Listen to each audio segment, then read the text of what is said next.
Doctor साहब कहते हैं अरे वाह वाह वाह वाह वाह वाह वाह वाह, मुसलमान की तो शान ही यही है, जिस काम को करते है आगे बढ़ जाता है। मैंने कहा ये आदमी ठीक आदमी है।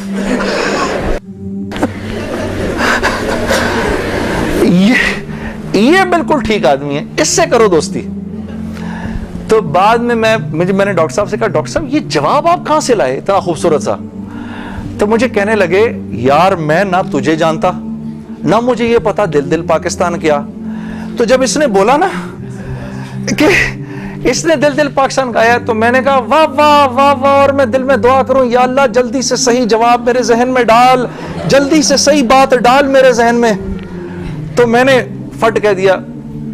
और ये बात मेरे दोस्तों है भी सच कि मुसलमान की शान ये है, मुसलमान जिस काम को करता है ना, मुसलमान उस काम में आगे बढ़ जाता है।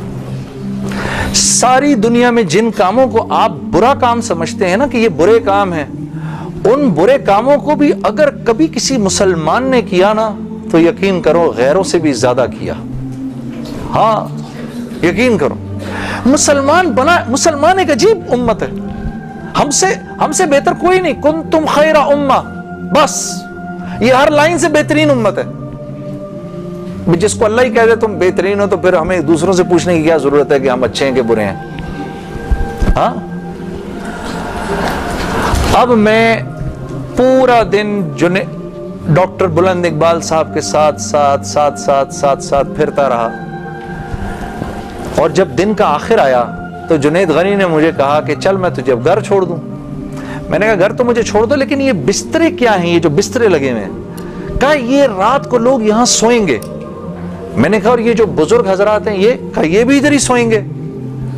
मैंने कहा यार मैं तो इनसे ज्यादा फिट आदमी हूं, अगर ये बूढ़े लोग इधर सो सकते हैं तो मैं भी सो सकता हूं। तो उसने कहा यार नूर अल्लाह नूर, तेरे लिए भी बिस्तरा लगा देते हैं।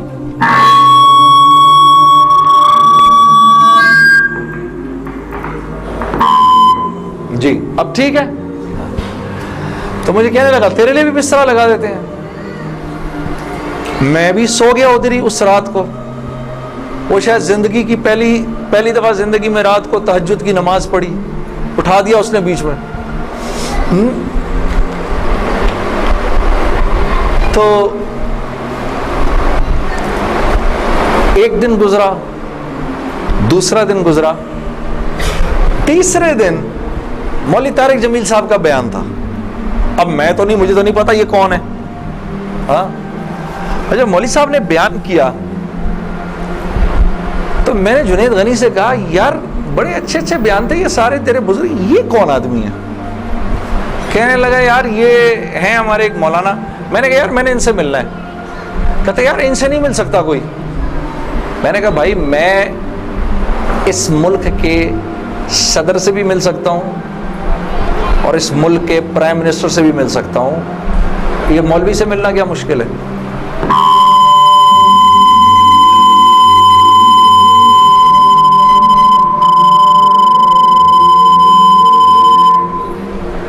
अब ठीक है, ठीक बेहतरीन। थोड़ा सा इसका गेम थोड़ा कम कर दो, ठीक है। इनमें से ज्यादातर लोगों को नहीं पता कि इस माइक से मेरा ताल्लुक जो है वो इन सारों की उम्रों से भी पुराना है। अच्छा अब ठीक है, अब ठीक। आप लोगों को पीछे आवाज आ रही है? बस। तो खैर मैंने उसको कहा मुझे मिलना है, हर सूरत में मिलना है।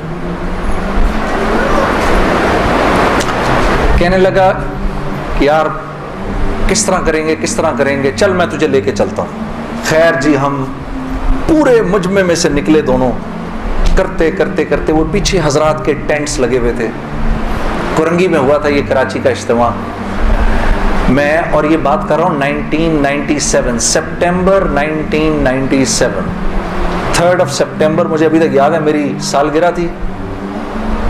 3 सितंबर 1997। उम्र भी बता दूं मेरी क्या हो गई थी, मालूम है सब आपको? सबको पता चलेगा 50 साल का तो हो ही गया हूं ना मैं। हाँ। अब क्या डरना, जो 50 साल का बंदा हो जाए, क्या उम्र छुपाया अपने। खैर, तो मैं जब उधर पहुंचा तो वहां पर एक लड़का ऐसे डंडा लेकर खड़ा हुआ मौली साहब के कमरे के बाहर। तो मुझे देखकर वो मुस्कुराने लगा, जुनैद भाई आप इधर क्या कर रहे हैं। अब मुझे 3 दिन तो गुजर गए थे। मैंने कहा क्यों भाई, मैं क्यों नहीं आ सकता इधर, तू बड़ा मुसलमान है मेरे से। हंसने लगा, नहीं नहीं नहीं, वो मैं नहीं कह रहा, मैं आपको देख के थोड़ा हैरान हो गया, क्या काम है, मैं आपका बड़ा फैन हूं। मैंने कहा अच्छा। तो मैंने कहा कि मुझे ये जो थे ना मौलाना तारिक जमील, इनसे मिलना है। कहे यार जुनैद भाई इनसे तो मिलने की किसी को इजाजत नहीं है। मैंने कहा तुम जाकर बताओ तो सही कि मैंने मिलना है। अच्छा मैं कुछ करता हूं। खैर वो अंदर गया, उसने अंदर जाकर कहा कि आप आए अंदर। तो मेरा दोस्त जुनैद गनी मुझे ले गया। आप यकीन करो मैंने मौलवी तारिक जमील साहब को जिंदगी में कभी अकेले बैठे नहीं देखा। वो अल्लाह ने शायद उस दिन मिलवाना था या बात करवानी थी, अकेले बैठे हुए थे खेमे में अपने। जुनैद गनी ने जाकर अंदर कहा मौलाना मेरा एक दोस्त है जुनैद जमशेद, वो आपसे मिलना चाहता है।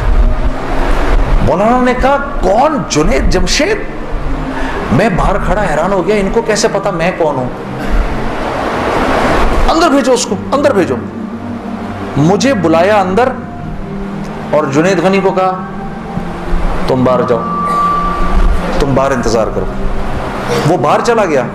ये नौजवान जैसे बैठे ऐसे जाके मैं मौलवी साहब के सामने बैठ गया और मुझे ऐसे तेज नजरों से उन्होंने देखना शुरू कर दिया। मैंने कहा आप मुझे ऐसे क्यों देख रहे हैं। कहते हैं मैं तुझे नहीं देख रहा, मैं तो अल्लाह की शान देख रहा हूं। मैंने कहा जी क्या मतलब। कहा तेरे बड़े बड़े बोर्ड लगे हैं फैसलाबाद के अंदर, बड़े बड़े बोर्ड लगे हैं। मैं अक्सर इन बोर्ड्स को देखकर कहता था, मुझे बाद में मौलाना ने बताया, मैं इनको बोर्ड्स को देखकर कहता था हर एक को हिदायत मिल सकती है, इसको नहीं मिल सकती। हाँ, आज मैं जब इधर एयरपोर्ट आ रहा था तो एयरपोर्ट पे तेरा बड़ा सा बोर्ड लगा हुआ था, ऐसे ही मेरे दिल में आई या अल्लाह क्या ये नहीं हो सकता कि इससे मेरी मुलाकात हो जाए। और तू मेरे सामने बैठा है, मैं अल्लाह की शान देख रहा हूं। तो मैंने कहा अच्छा।